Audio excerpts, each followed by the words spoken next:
Hello, Annette. It's so wonderful to have you here. It's wonderful. We were brought together in 2004 by Dr. Bård Andreasen, whom you visited in Oslo at the Human Rights Center, and who recommended that you get in touch with us. It's true. And we can't thank him enough for doing that. Then you came to some of our New York conferences, workshops, and Linda and I, we really, we were so touched and so impressed by the kind of combination of excellent, brilliant intellect, sharp intellect, and warmth that you have. So we were so happy to have you with us. And we are so happy to have you with us now. And perhaps you could say a little bit about yourself. What would you like the world to know about you? Wow, the world. Well, my name is Annette Engler, and I started this journey with Nova Southeastern University with my interest in conflict resolution.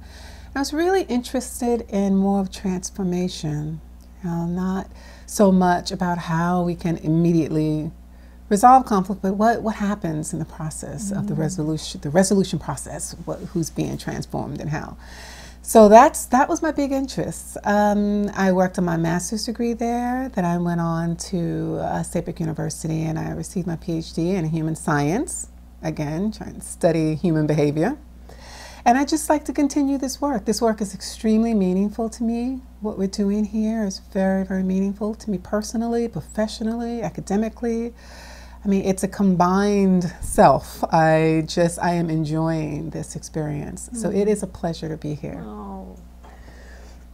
Perhaps you could explain a little bit what you connect with the notion of dignity? It was an immediate connection. I think Dr. Andreasen picked up on that when he referred me to the organization. We had a lengthy discussion about my interest in humanity and what I can do to make a difference. So we had this discussion about it. And when I think of human dignity, I think of restoration and just unifying ourselves to one another and to the world.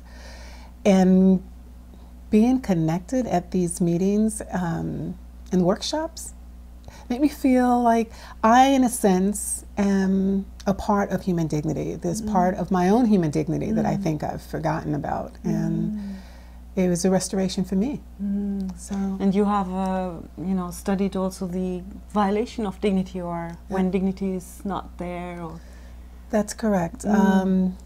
The study that I worked with daughters of Vietnam veterans is the lost sense of dignity by having absent fathers, or even having this disjointed relationship where you're growing up with a war-traumatized father and you do not know how to connect. So he had a lost sense of dignity from his affiliation in the war, and then the daughters and the sons as well, but especially the daughters that I interviewed felt there was a lost sense of dignity in being raised by a man who had none, who had lost his dignity during his war experiences.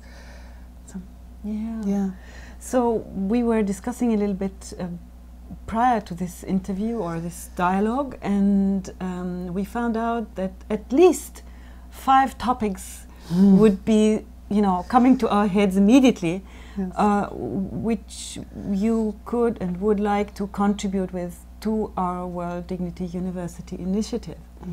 And I perhaps should just read them because I jotted them down, and then we could start 5 videos, new video clips, where you explain each of these topics. Is that okay? That is fine. So I just read what I wrote down. The first topic that you have worked with and is close to you is grief. Yes. And and then the connection with dignity and the connection with humiliation and loss of sense of dignity. The second would be transgenerational trauma. The third would be diversity. The fourth would be conflict resolution. And the fifth would be poetry, because you're also a poet. So let me thank you so much for being here. It's such a gift, such a gift. And let us now try to start the other videos. Okay. Thank you so much. Thank you, Evelyn.